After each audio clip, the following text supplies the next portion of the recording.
So,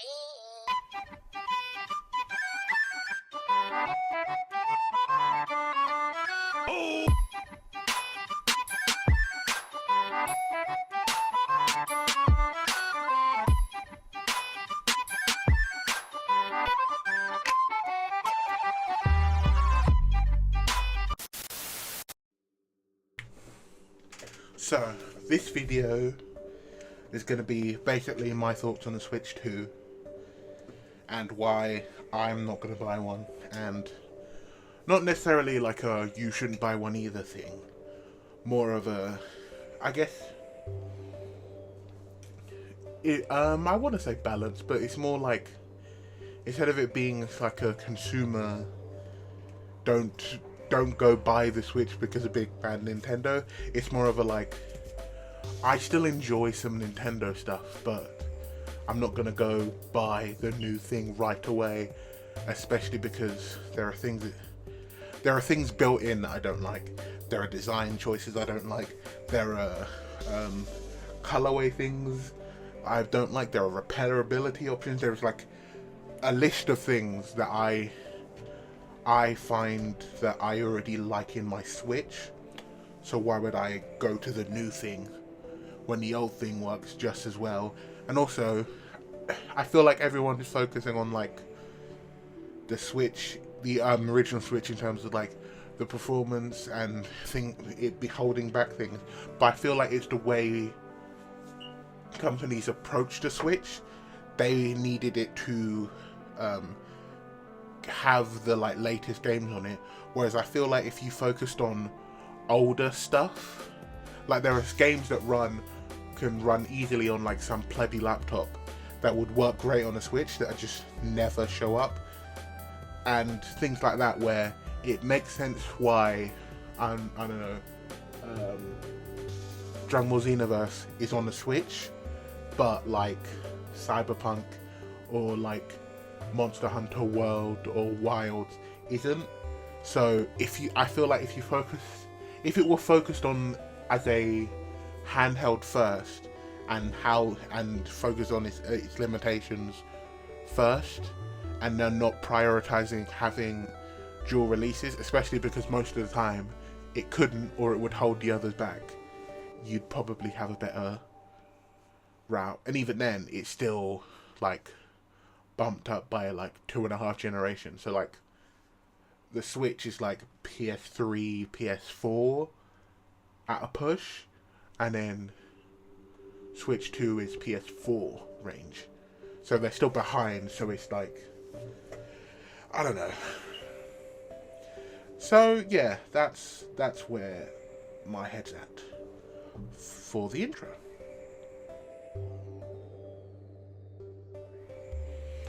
I think for structure, I kind of want to tackle this video from like a personal issues, and then more generalized issues, then to the one I see as like the biggest problem, because that way I feel like it balances out the video. You get more of a individual perspective on things, and then more of a, oh, this is what loads of people are saying about it. This is where I kind of agree with it. So, first off, for me, repairability has become an increasingly important thing to me. Basically, from the moment I upgraded my computer, and the moment I figured out you could mod Joy-Cons and basically make them look however you want, and be able to improve the things that were in the console. So like, random tangent, but I would want to learn how to solder so I can mod Hall Effects sticks into like friends controllers, brothers controllers, and all that stuff.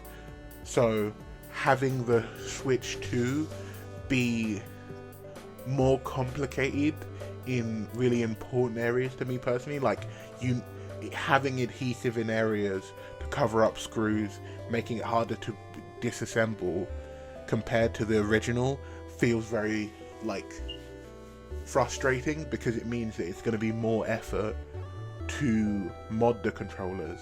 Even though it would be easier if it's because it's bigger, there's more effort in terms of like you probably need to go find some adhesive, or you'll probably need to have double-sided tape or whatever, even for like the Pro controller. So it's just like these weird decisions where it's just like the only thought I have is the company activity is frustrated with people doing what they want with their stuff, and I will never understand that concept. In the same way with like computers and stuff, like I like the fact that if something in my computer breaks, I can save up and go repair it. If one of my Joy-Cons breaks, I can take it apart and put it back together, or I can go buy a new component. The battery runs out, I know how that stuff works, and that kind of gives me a sense of like less worry in terms of like I don't have to treat it with kid glove, but at the same time it's my stuff, so I'm gonna look after it. And so yeah, that's what I find frustrating about specifically the Joy-Cons and the controller, because the console itself seems pretty straightforward in terms of like taking it apart and putting it back together, but the Joy-Cons, there seems to be like specific design choices where like no Hall effect seems, well, TMR technically nowadays, which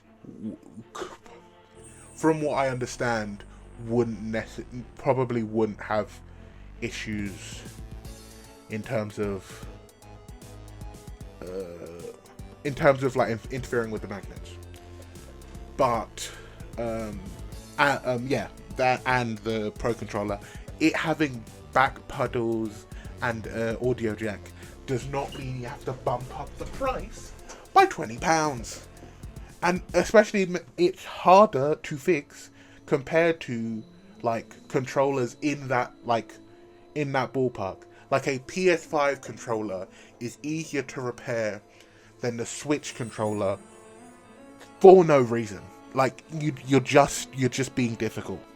And like, why would I do that when there are like places online I can order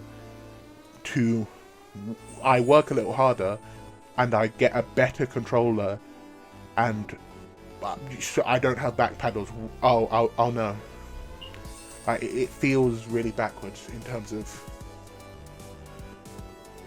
that specific aspect of like repairing and like fixing your own stuff. So in that aspect, that's for me, because I'm someone who mods my Switch stuff. That's one of the biggest components I find frustrating, and a reason it kind of turned me off, because it's one thing learning new stuff, but when the person giving you the thing to learn actively like hates you and is trying to get in your way, I pull back. So yeah. So I'm gonna kind of quickly go through the smaller issues. So, well, for me anyway, just design wise, I prefer the rails to the magnets, purely not even for like, oh, I don't think they would be secure. From everything I've seen, even though it's easier to snap off the rails, I prefer rails because of the way it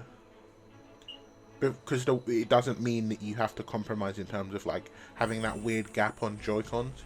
You just slide down the Joy-Cons into whatever grip, however way you're playing, and you don't lose the grips of holding the actual console. And just it for me, basically being able to just pull off one of your Joy-Cons that easily, I'm good. That just seems worrying to me. Battery life, I don't care about high intensity graphics, don't care about 4K, so losing graphics for something I didn't give a shit about in the first place, disgusting. Price of the games, they're just too high, and the console is a bit muggy, especially when they also raised the price of Well, I think that was just in America raising the prices of Switch products in general, but over here that's not really an issue.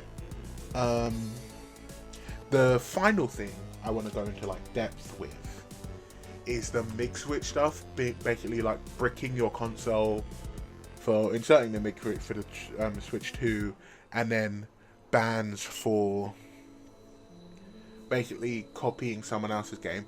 The copying of someone else's game thing I understand, but so in terms of a Switch 1, basically the only way you can use a MIG switch is like the way it's intended to back up your games. So and that aspect, I don't know why. I feel like Nintendo could have been doing this from the start. Like ban people who you see as copying games.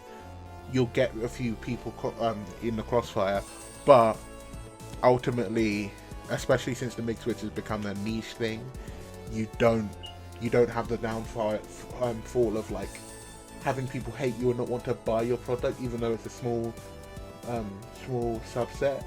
It's gonna start growing as time goes on, like because you've seen it with the way Pokemon's being received at the moment, even by people who like got it day one and probably spent like the $400 for the DLC as well.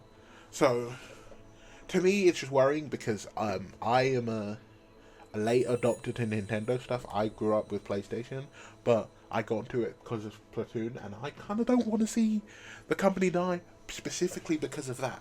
So I would prefer they turn around and improve, especially because these are kind of, to me personally, the Switch issues are more classic issues to deal with in terms of a company being greedy, rather than like the games being bad with other companies and then them complaining at you for not liking the thing they made that like is not good.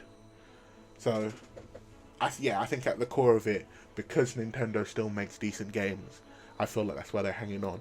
And as time goes by, some of those games aren't very good. So yeah.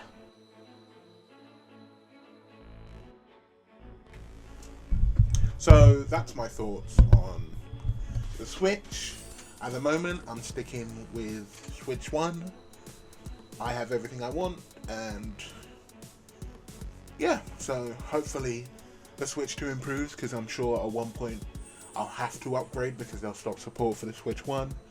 But until that day comes, I'm sticking with this. So yeah, thanks for watching, like and subscribe. Hopefully you can check out my channel.